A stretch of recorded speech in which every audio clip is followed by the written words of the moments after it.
안녕하세요. 노규식의 슬기로운 부모생활입니다. 반갑습니다. 오늘은 뭔가 좀 새로운 순서를 준비해 봤습니다. 뭐냐면요, 바로 장난감 언박싱입니다. 장난감 하면은 사실 요즘은 레고부터 시작해서 아이들이 많이 좋아하는 슬라임, 신비 아파트, 제가 어렸을 때는 알지도 못했고 생각지도 못했던 그런 재미있고 신기한 장난감들이 많이 나와 있더라고요. 그런데 부모님 입장에서 보면 저걸 정말 다 사줘도 될까? 저런 걸 사줘서 해로운 건 없을까? 이런 마음도 들고, 한편으로는 기왕 장난감을 가지고 놀면 기분도 좋고 정서적으로도 도움이 되고, 또 기왕이면 뭔가 두뇌 발달에도 도움이 되면 좋겠다, 이런 마음들을 갖게 되죠. 그래서 오늘은 공부 두뇌 발달에 도움이 되는 장난감, 또 이 장난감을 어떻게 갖고 놀면 공부 두뇌를 키우는데 도움이 될까, 이런 관점에서 장난감 언박싱을 해보도록 하겠습니다. 자, 짜자잔! 오늘 살펴볼 장난감은 바로 이 시크릿 주주 네일아트 화장대입니다. 시크릿 주주 네일아트 화장대의 시크릿 주주는 제가 알아보니까 이미 한 9년 전부터 방송이 되기 시작한 애니메이션이더라고요. 팬시 상품들 이렇게 많은 것 같은데, 오늘은 네일아트를 살펴보도록 하겠습니다. 이 아이들 중에는요, 이렇게 장난감을 받으면 무턱대고 뜯지 않고 이렇게 포장 박스를 잘 살펴보거나, 또는 이 박스를 열었을 때 나오는 제품 설명서에 관심을 많이 보이는 아이들이 있어요. 어머니나 아버지한테 읽어달라고 이제 요청하는 아이들도 있거든요. 근데 이런 아이들은 두뇌 유형이 큰 그림을 잘 보는 큰 그림형일 가능성이 높습니다. 전체적인 맥락을 파악한 다음에 세부적으로 들어가는 그런 이제 성향을 가진 아이여서 그런 거니까, 그런 모습을 보이면 별로 그냥 갖고 놀아보면 돼, 이렇게 하지 마시고 같이 박스도 보고 설명서도 보고 해주시기 바랍니다. 한 가지 더 말씀드리고 싶은 게 있어요. 여기 KC 인증이 돼 있는데, 이건 우리나라의 이제 그 공산품, 제품을 만들면서 이 안전 같은 걸 믿을 수 있다, 이렇게 인증을 해준 건데, 여기서도 보면은 이 매니큐어나 물질 제품들을 직접 사람 살갗이나 손에 사용하지 말라고 하는 주의사항이 있습니다. 아무래도 이 제품들이 안전한 제품이긴 하지만 어린아이가 쓰는 거고 사람에게 쓰는 거니까 이런 주의사항이 들어있는 건데요. 이런 것들도 잘 살펴보시고 기억해 두셔야 할 것 같습니다. 자, 이게 화장대라는 건 알겠는데 어떻게 쓰는 건지 아직 잘 모르겠어요.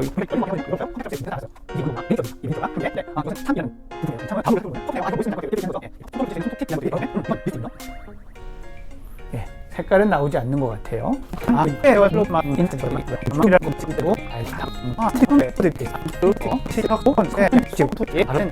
이 장난감의 제목이 시크릿 주주 네일 아트 화장대잖아요. 네일 아트가 위주인데 살펴보니까 얼굴에 화장을 할 수 있는 것들도 있네요. 이 퍼프도 그 대표적인 예고, 눈화장을 할 수 있는 이런 터치도 있는데, 그래서 이건 실제로 되는 건 아니라 이렇게 이미테이션, 흉내를 내보는 그런 도구인 것 같습니다. 장난감들을 가지고 제가 시연을 한번 해볼 건데요. 제가 이걸 가지고 이제 해야 된단 말이죠. 참, 답답하고 막막하긴 한데, 또 즐거운 마음으로 한번 해보도록 하겠습니다. 아까 우리가 그냥 이름만 보고 지나간 부품이 있는데요. 바로 이 참이라는 건데, 이건 뭐 하는 건지 한번 살펴보도록 하겠습니다. 이게 생각보다 간단하게 쉽지가 않더라고요. 위를 꽂으면 잘 안 되고요. 아래부터 맞춘 다음에 위를 딸깍 소리가 나게 눌러야 끼워지더라고요. 자, 그러면 뭐라고 하는지 한번 들어볼까요? 오늘은 인기 만점, 사랑과 우정으로 가득한 하루가 될 것 같아. 누를 때마다 색깔의 불빛이 달라지고 이게 행운의 색으로 나오는군요. 오늘의 행운의 색은 파란색이라고 해줬으니까 저도 파란색으로 뭔가 한번 만들어 보도록 하겠습니다. 스티커 중에서 시크한 모양도 있고 큐티한 모양도 있고 트윙클 반짝거리는 것도 있는데, 저는 제 이미지답게 시크한 걸로 한번 가보도록 하겠습니다. 시크한 스티커를 떼려고 하는데, 이게 떼서 붙여보도록 하겠습니다. 이렇게 딱 붙이면 손톱 모양의 이 스티커가 딱 붙게 되네요. 근데 이것도 저 같은 곰손은 한가운데 딱 붙이기가 어려운 것 같아요. 그리고 아이들도 와, 이걸 한가운데 붙이려면 많은 집중력, 그리고 시각적인, 그리고 손과 눈의 협응, 이런 정교성이 필요한 활동인 거는 틀림없는 것 같습니다. 자, 이번에는 이 보석 스티커를 한번 붙여보도록 하겠습니다. 떼는 거는 잘 뗐는데 여기에 다시 붙여지는 게 쉽지가 않아요. 이렇게 다시 잡아서 이렇게 붙여야 되는데 붙는 거는 아주 잘 붙습니다.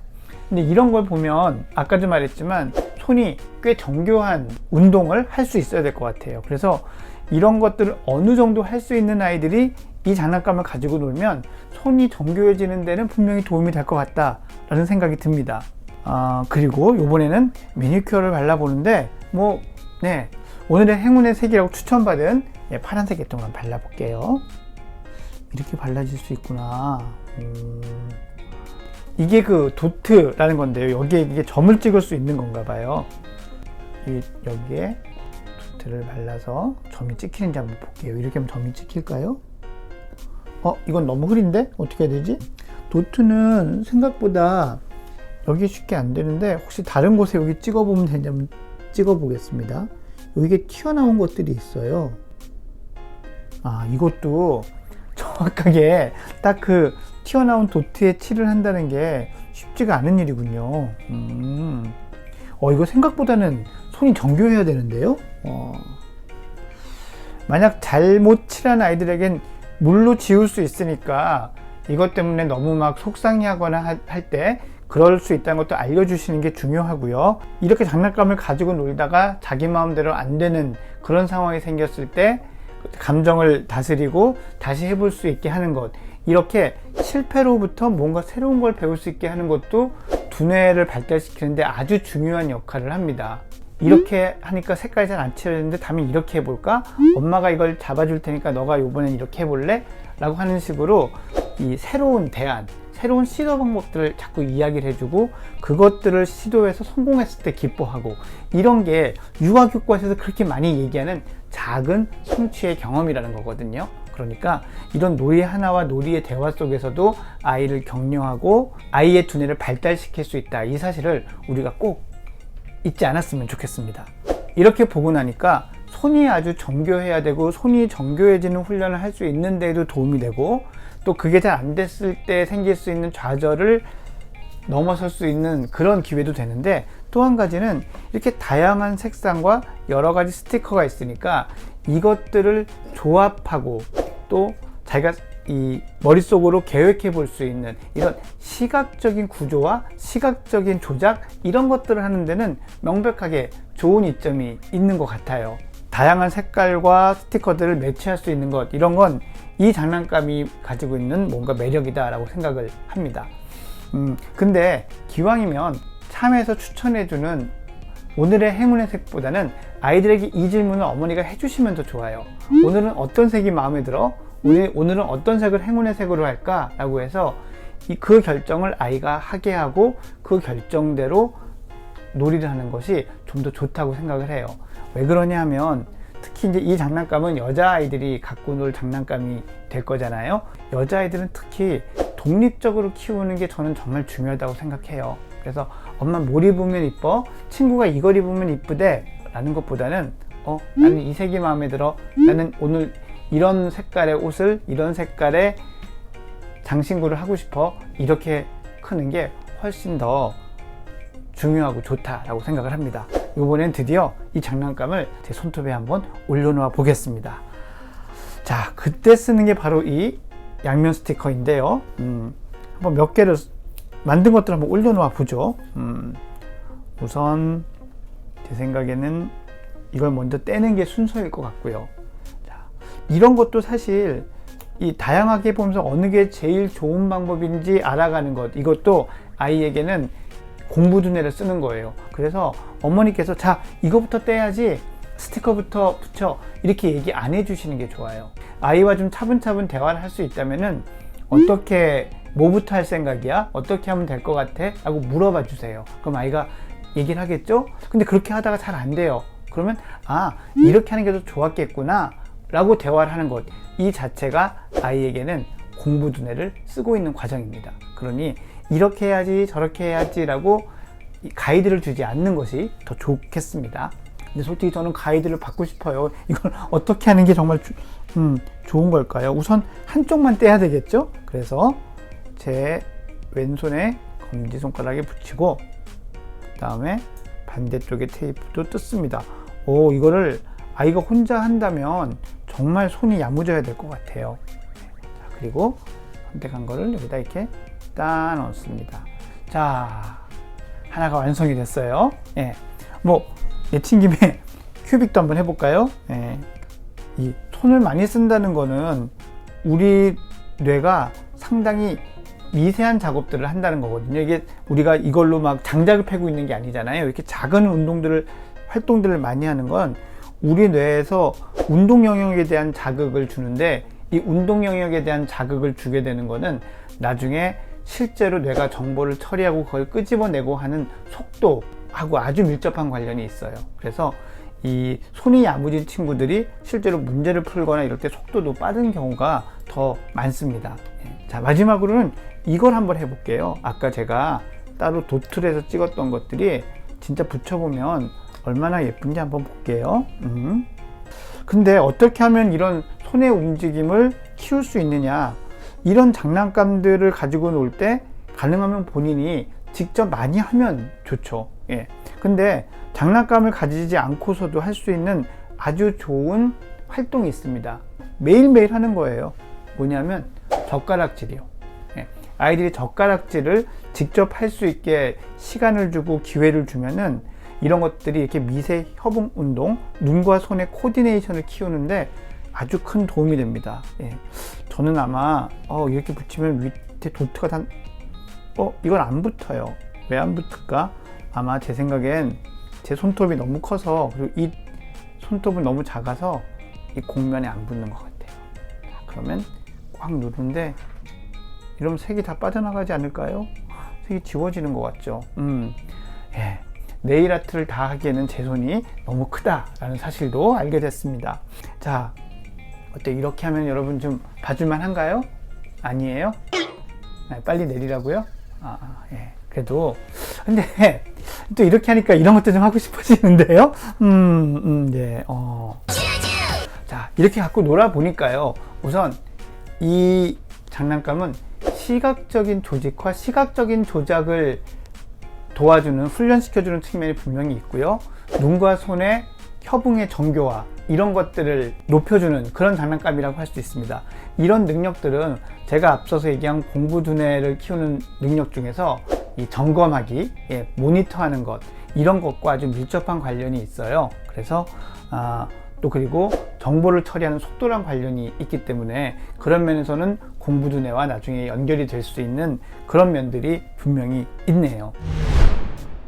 자, 이렇게 직접 장난감을 좀 가지고 놀아보니까 몇 가지 생각이 드는 게 있는데요. 그걸 지금부터 말씀드리려고 합니다. 첫 번째로 이 장난감은 만 3세 이상의 아동들이 갖고 놀 수 있도록 표시가 돼 있어요. 근데 제가 생각하기에는 만 3세 아동들이 갖고 놀기에는 조금 무리가 있습니다.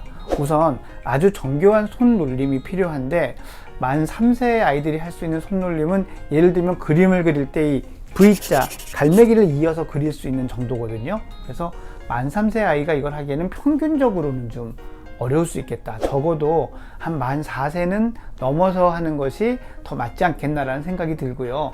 아이의 성향상 좀 기다리는 걸 잘 못하거나 이렇다면은 이 놀이를 이 순서대로 즐기기가 좀 어려울 것 같아요.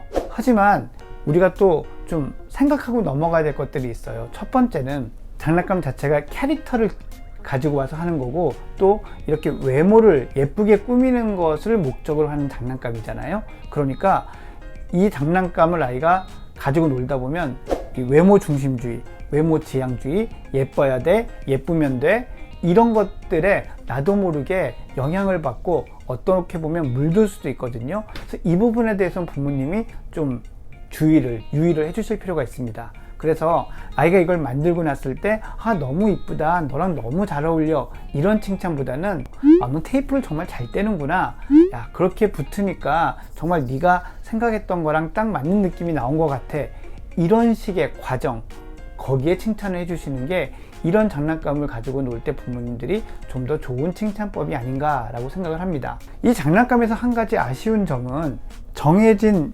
팁들에다가 이렇게 만들고 주어진 패턴을 가지고 붙이고 하다 보니까 아이가 실제로 오감이 자극되는 측면은 좀 적어요. 그래서 이럴 때 우리 옛날에 했던 놀이가 다시 생각이 나는데, 봉숭아 꽃잎으로 봉숭아물 손톱에 들이잖아요. 그 생각이 났어요. 봉숭아물을 들인다는 건 우리가 봉숭아 꽃잎하고 잎들을 따잖아요. 그래서 그걸 빻아서 손에 감아서 만들잖아요. 이 과정에서 그 꽃잎과 꽃을 만지는 것 자체가 오감을 자극하는 활동이고요. 그리고 빻아서 내 손에 올려놓고 묶는 활동 자체도 손의 정교함이 매우 필요한 활동이거든요. 그래서 이런 것, 이 장난감을 보면서 요즘은 많이 사라졌지만 봉숭아 꽃잎 물들이기를 또 한 번쯤, 한 해에 한 번이니까 해보는 건 어떨까, 이런 생각도 했습니다.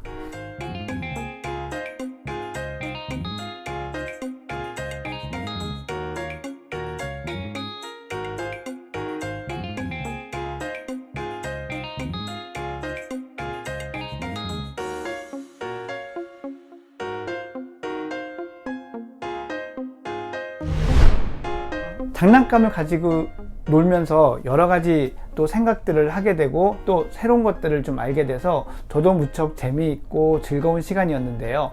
여러분들은 어떠셨어요? 여러분들이 궁금해하시는 장난감이 있다면 유튜브 댓글에 댓글로 달아주세요. 그러면 제가 그 장난감도 한번 낱낱이 깊이 있게 파헤쳐 보겠습니다. 그래서 어떤 장난감이 어떻게 놀아줘야 우리 아이의 공부 두뇌를 키울 수 있는지에 대해서 같이 알아보도록 하겠습니다. 여러분, 구독, 좋아요 많이 눌러주시고요. 안녕히 계세요.